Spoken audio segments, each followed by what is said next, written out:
Hi friends, Cindy Nick here. Thanks for joining my podcast today, Reflections from My Morning Walk. A few months ago, I was walking near a local park and I noticed a woman who was digging around in the dirt and placing what appeared to be small objects into a plastic shopping bag. I later saw her rummaging through a trash can located in the same park. I watched her from a distance as I continued walking. She was there again the next day and the next, still digging in the dirt and rummaging through the trash cans. Eventually, I didn't even notice her anymore. She had faded into the landscape of the park and basically become invisible to me. One morning, I saw her again from a distance, and I began to question myself about why I had never acknowledged this woman or even greeted her with a smile. I struggled with the fact that I had avoided making eye contact with her for weeks. I continued walking. One evening, I was attending a weekly Bible study entitled Unexpected by Christine Caine. That week's session was entitled Unexpected People. Coincidence? I didn't think so. The message was based on Luke 7, where we find the story of the unnamed woman with the alabaster box of perfume, and it is here where I find the answers to my questions about the unnamed woman in the park. Let's go to the home of Simon the Pharisee, a religious man who has invited Jesus to be his guest for dinner. A woman who was known to be sinful enters the home unexpectedly, bringing with her an alabaster box filled with fragrant oil. Although she is nameless in our story, she is labeled a sinner. Luke 7:37 tells us, "She stood at Jesus' feet, behind him weeping, and she began to wash his feet with her tears and wipe them with a hair of her head. And she kissed his feet and anointed them with her fragrant oil." It's important to note here that it was the custom of the day to offer weary travelers who were guests in your home a place to wash their feet. In Luke 7:39, the Pharisee Simon says, "If this man were a prophet, he would know who is touching him. He would know what kind of woman she is. She's a sinner." Wow, this speaks volumes to me about the way the religious leaders of the day viewed those who they considered unholy in their eyes. Jesus answers Simon with a compelling and convicting parable about forgiveness, which leads to the most important question in this story. Luke 7:44 through 47 tells us, "Then Jesus turned toward the woman.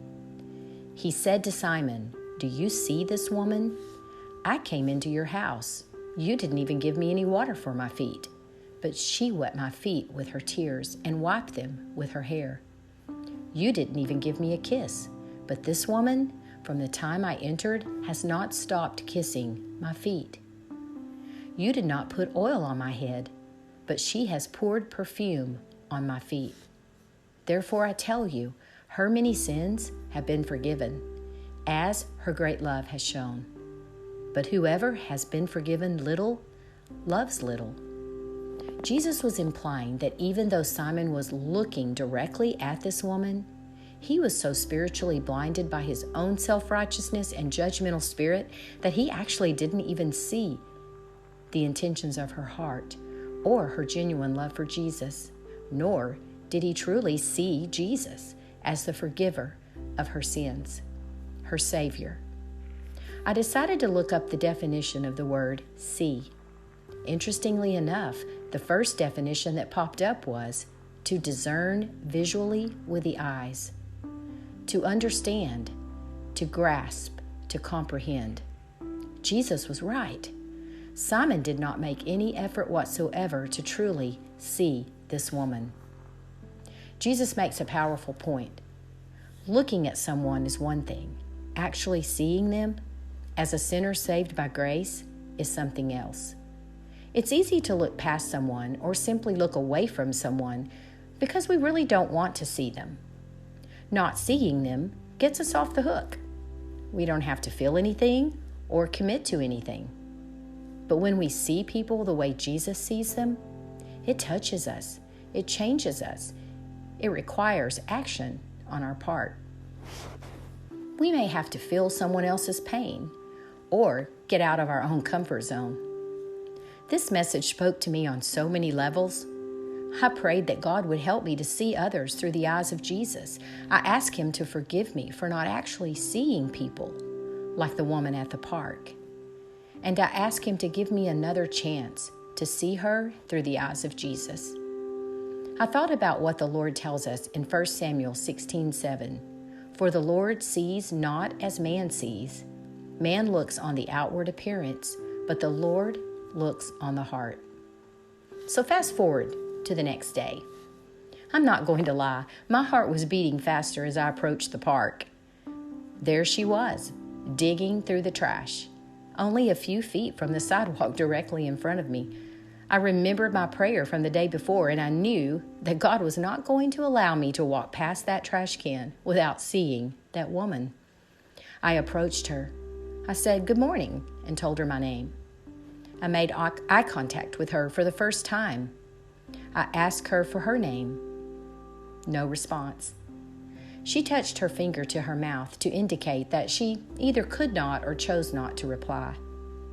I told her Jesus loved her and I hoped to see her again someday. Her only response was to continue her business of putting other people's trash into her bags. I walked away humbled, with more questions than I had answers. As I crossed the street, I turned immediately back to take one more look at the woman who was still yet unnamed. She was gone.